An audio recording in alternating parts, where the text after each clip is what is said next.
Basuki Cahaya Purnama, who is known simply as Ahok, is Indonesia's most controversial person. The Christian governor of Jakarta has become the target of the largest protests in Indonesian history.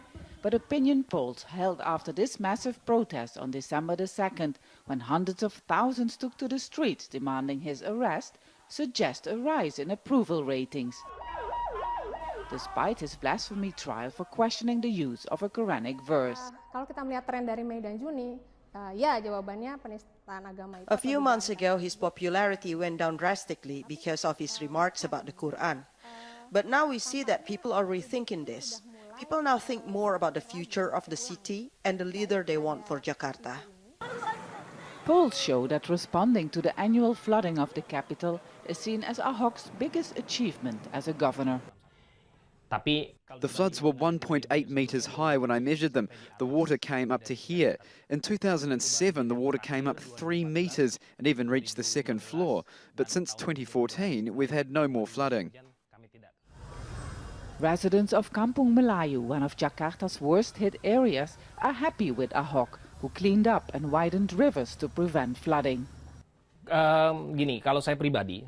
Personally, I separate his court case from his work as a governor.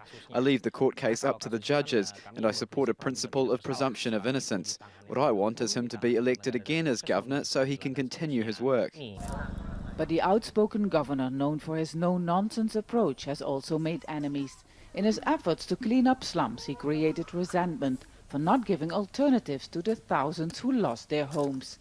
Anti-Chinese slogans heard during protests organized by hardline groups like the Islamic Defenders Front are also being heard here in these slums.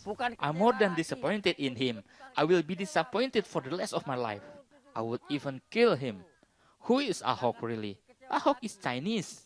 Groups like the Islamic Defenders Front have found allies in their fight against the Jakarta governor here in these slums. The governor has become the common enemy of anyone with political, religious and economic interests ahead of Jakarta governor's elections next year. A political battle that is now being played out on the streets. The embattled governor himself has clearly toned down his language since he went on trial and denied insulting Islam. Ahok, you still think you have a fair chance to win the election?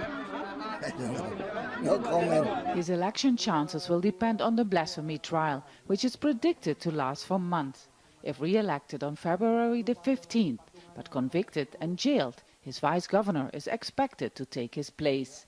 While Jakarta remains one of the most congested cities in the world, what matters for its 10 million residents is that the city becomes more habitable, whoever is in charge. Stap Vassen, Al Jazeera, Jakarta.